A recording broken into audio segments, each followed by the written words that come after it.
Here are the top stories for August 7th. The Senate now has sole authority over the impeachment trial of Vice President Sara Duterte following the Supreme Court's dismissal of petitions seeking to nullify the House of Representatives' impeachment proceedings, according to Senate Impeachment Court spokesperson Reggie Tongol.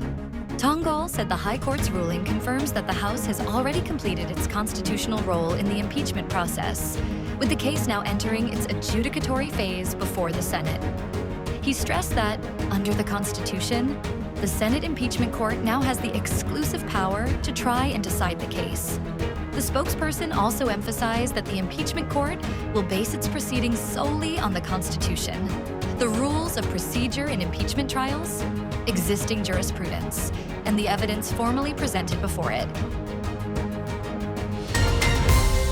Philippine authorities have launched a full-scale investigation after at least 5 caskets carrying anti-China and anti-Communist Party of the Philippines, New People's Army messages were abandoned in separate locations across Metro Manila early Friday. The caskets were found in Manila, Caloocan, Quezon City, and Makati.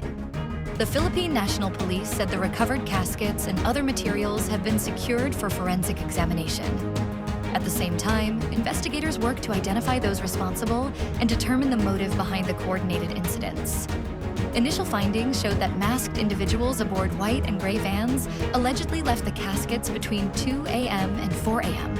In Quezon City, responding officers found that the caskets contained only crumpled papers, while some bore anti-China slogans and photos of 2 unidentified individuals. A special investigation team has been formed to trace the vehicles used, identify the suspects, and determine whether criminal charges will be filed.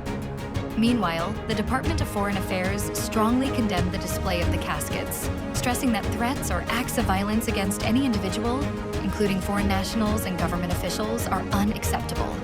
While recognizing the right to freedom of expression, the DFA emphasized that such freedom does not extend to threats of violence, and said the incident does not reflect Philippine foreign policy or the values of the Filipino people.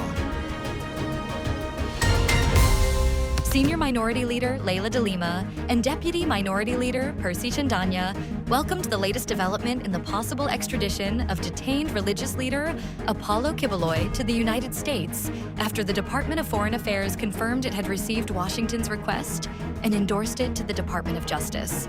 Both lawmakers urged the government to move swiftly, saying the extradition process should proceed without unnecessary delay.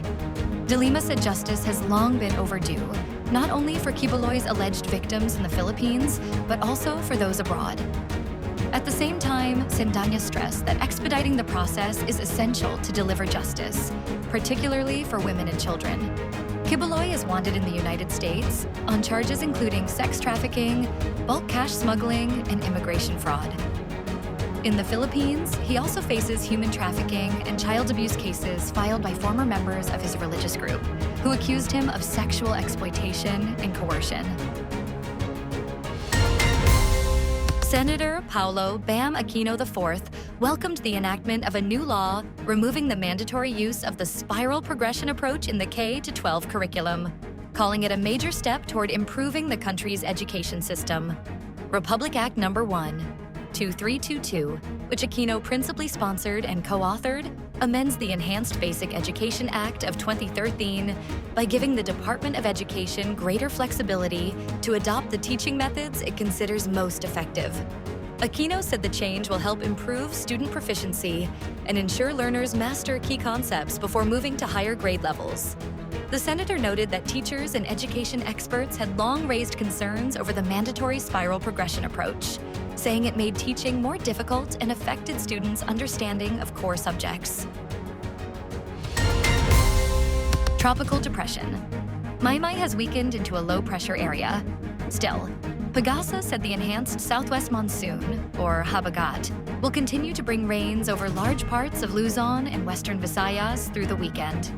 The Weather Bureau said the remnant low was last spotted east of Echeg, Isabela, and is likely to dissipate as it becomes part of the trough of Typhoon Dolphin, which remains outside the Philippine area of responsibility.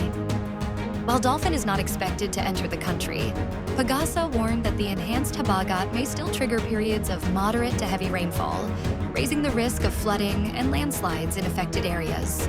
Residents are advised to continue monitoring official weather updates. Stay updated with the latest news. Visit our website at www.mb.com.ph or follow us on social media. Thanks for tuning in to the Manila Bulletin Daily Rundown.